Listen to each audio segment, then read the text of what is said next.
جو تجھ کو جو تیرے نبی کو پسند ہے، مجھے ایسا بندہ بنا میرے مولا، مجھے ایسا بندہ بنا۔ میں اپنے ان نوجوان سے کہتا ہوں، تھوڑی دیر کے لیے سوچو کہ جس لڑکی سے تم بات کر رہے ہو وہ کسی کی بہن ہوگی نا، وہ کسی کی بیٹی ہوگی نا، وہ کسی نہ کسی کی کوئی رشتہ دار ہوگی۔ اگر تمہاری بہن سے کوئی اس طرح بات کرے تو تمہیں کیسا لگے گا؟ اللہ کے رسول صلی اللہ علیہ وآلہ وسلم نے فرمایا کہ جب تک تم کامل مومن اس وقت تک نہیں ہو سکتے جب تک تم جو چیز اپنے لیے پسند کرتے ہو وہ اپنے مومن بھائی کے لیے پسند نہ کرو۔ تو آپ اپنی بہن کی آبرو کو لٹانا پسند کرتے ہیں؟ جب نہیں پسند کرتے تو آپ دوسرے کی آبرو لوٹنا کیوں پسند کرتے ہیں؟ اور پھر ایک لڑکی جس سے آپ بات کر رہے ہو، جس کو پارک میں لے جا رہے ہو، جس کو تحفے دے رہے ہو، جس کے ساتھ افیئر کر رہے ہو، کوئی گارنٹی ہے کہ اس کی شادی آپ کے ساتھ ہو جائے گی؟ پہل کوشش ہوتی ہے کہ شادی ہو جائے، لیکن جب شادی نہیں ہوتی ہے تو پھر اس کے بعد کیا پلان ہوتے ہیں؟ چلو بھاگ جائیں گے۔ اب آپ مجھے بتائیں، میں اس پہ تبصرہ ضرور کروں گا بغیر کسی خوف کے، اگر ایک نوجوان لڑکا ایک لڑکی کے ساتھ بھاگ جاتا ہے، جذبات جوان ہے، آج آپ بھاگنا چاہتے ہیں بھاگ جائیں گے، کون روکے گا آپ کو؟ ماں باپ مجبور ہے، بوڑھے ہیں بیچارے۔ سماج حال یہ ہے کہ لوگ کہتے ہیں کہ بھئی کسی کے معاملے میں مت پڑو، جو جیسا کر رہے اس کو ویسا کرنے دو۔ اہل علم کا حال یہ ہے کہ حق بولنے کی ہمت کم رہ گئی لوگوں کے اندر، اس لیے کہ ہر آدمی خطرہ مول نہیں لینا چاہتا۔ حق بولیں گے تو لوگ گالیاں دیں گے، حق بولیں گے تو لوگ پتہ نہیں کیا کریں گے۔ ایسے وقت میں جبکہ نفسا نفسی کا عالم ہے، بیٹیاں لڑکوں کے ساتھ بھاگنا چاہتی ہے، ٹھیک ہے تم بھاگ جاؤ گے، کتنے دن تک تمہارے جذبات رہیں گے؟ مہینہ، 2 مہینہ، 5 مہینہ، 6 مہینہ، پھر تم لوٹ کر کے آؤ گے، چلو نکاح ہو گیا، سب ہو گیا، کورٹ میرج ہو گیا، یہ ہو گیا، وہ ہو گیا۔ لیکن اللہ جب آپ کو اولاد دے گا، نکاح کیوں کیا ہے؟ بانجھ رہنے کے لیے کیا ہے؟ شادی کیوں کی ہے؟ بکروں کی طرح گھومنے کے لیے کی ہے؟ کس لیے شادی کی ہے؟ باپ بنو گے نا، وہ ماں بنے گی نا۔ آپ مجھے بتائیں، آپ نے جذبات میں ایک غلط فیصلہ کیا ہے، ایک لڑکی کو بھگانے کا اور اس کے ساتھ بھاگنے کا، لیکن جب یہی لڑکی ماں بن جائے گی اور آج سے 20 سال کے بعد اگر آپ کا بیٹا یا بیٹی جوان ہوں گے اور جب اس کو رشتہ آئے گا، سب سے پہلا مسئلہ یہ ہوگا کہ کسی شریف گھرانے سے اس کو رشتہ نہیں آئے گا، ایسے ایرے گہرے نتو خیروں کے یہاں سے رشتہ آئے گا۔ اور آپ جب اس کے ساتھ رشتہ کرنا چاہیں گے تو لوگ کہیں گے اس کی ماں نے تو بھاگ کر شادی کی تھی، اس کے باپ نے تو بھگا کر کے نکاح کیا تھا۔ کوئی شریف آپ کی بیٹی کو، آپ کے بیٹے کو گلے لگانے تیار نہ ہوگا، چاہے آپ کی بیٹی کتنی متقی ہو، آپ کا بیٹا کتنا ہی پرہیزگار ہو، لوگ کہیں گے اس کی ماں باپ بھگوڑے تھے، کوئی نکاح نہیں کرے گا، کوئی شادی نہیں کرے گا۔ اور اس کے بعد پھر بطور مجبوری کیا کرنا پڑے گا؟ آپ کو ایرے غیروں کے ساتھ اپنے بیٹا اور بیٹی کو جو ہے وہ نکاح کر دینا پڑے گا۔ اور آپ کے ایک غلط فیصلے کی وجہ سے آپ زندگی بھر بھگتتے رہے، لوگوں کا تانا سہتے رہے۔ اس کے بعد پھر آپ کی بیٹی برداشت کر رہی ہے اس تانے کو، آپ کا بیٹا برداشت کر رہا ہے اس تانے کو۔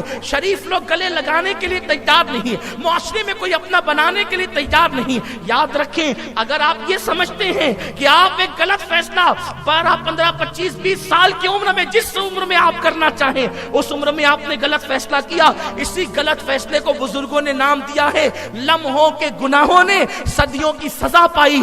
آپ یہ چاہتے ہیں کہ آپ اپنے غلط فیصلہ کر کے اپنی نفسانی خواہشات کی بنیاد پر آپ اپنی نسلوں کو تباہ کر دیں، آپ اپنی نسلوں کو برباد کر دیں۔ یاد رکھیں، ماں باپ کی پسند کی شادی ہو اور شادی ارینج کی جائے، لو میرج اسلام قبول نہیں کرتا، ارینج میرج اسلام قبول کرتا ہے۔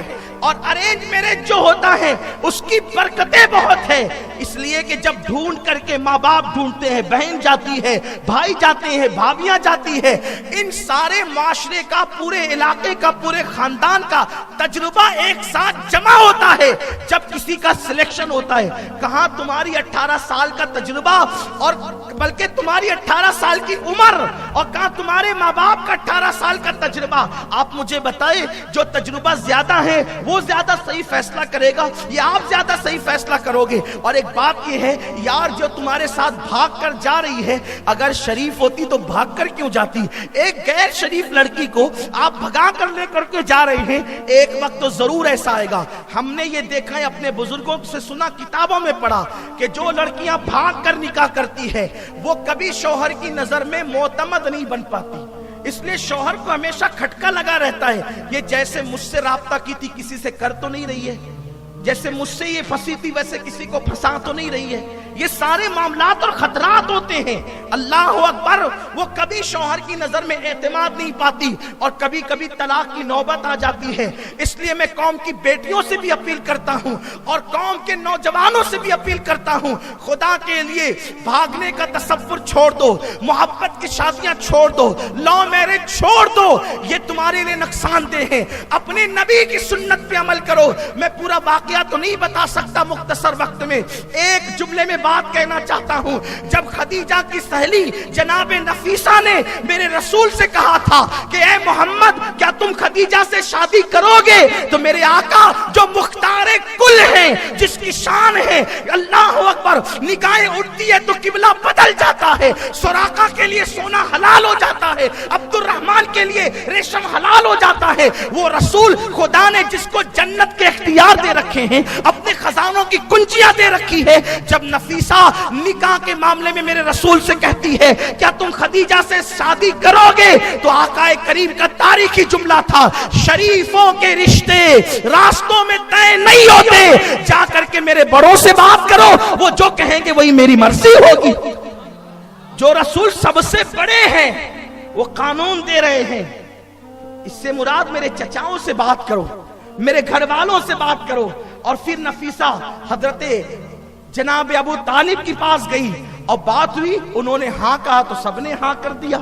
اس سے پتا چلا حضور نے قانون دیا، حضور کو اختیار نہیں تھا معاذ اللہ۔ جو رسول مختار کل ہوں، اور ابو طالب سے زیادہ تجربات میرے نبی کے تھے، کیوں؟ ابو طالب کے تجربات 70 سال کے تھے اور میرے نبی کے تجربات کروڑوں سال کے تھے، کیوں؟ حضور نے فرمایا جابر سب سے پہلے اللہ نے تیرے نبی کے نور کو پیدا کیا ہے، آدم سے پہلے جو پیدا ہوا ہو اور آدم سے زیادہ جس کے تجربات ہو، خدا کی قسم تجربات تو اپنی جگہ ہے، وہ جدھر اشارہ کر دے وہاں خزاں جو ہے وہ بہاروں میں تبدیل ہو جائے۔ انہیں کیا ضرورت ہے، انہیں کیا غرض خزاں سے اور بہار سے، وہ نگاہ کر دیتے ہیں۔ تو فیض جلیل خلیل سے پوچھو، آگ میں باغ لگاتے یہ ہیں، جب وہ آگ میں باغ لگا سکتے ہیں تو کیا وہ زندگی کی خزاں میں بہاریں نہیں عطا کر سکتے انہیں؟ لیکن وہ قانون دینا چاہتے تھے، فرمایا شریفوں کے رشتے راستوں میں طے نہیں ہوتے۔ اس سے پتا چلا پارکوں میں جو رشتے طے ہوتے ہیں وہ شریفوں کے نہیں ہیں، رستوں میں جو رشتے طے ہوتے ہیں وہ شریفوں کے نہیں ہیں، جو لوگ کورٹ میں نکاح کرتے ہیں وہ شریفوں کے نہیں۔ کوئی کرے، سماج مجبور ہے، لیکن شریعت شرافت کا معیار یہ عطا کرتی ہے، ارینج کیجئے،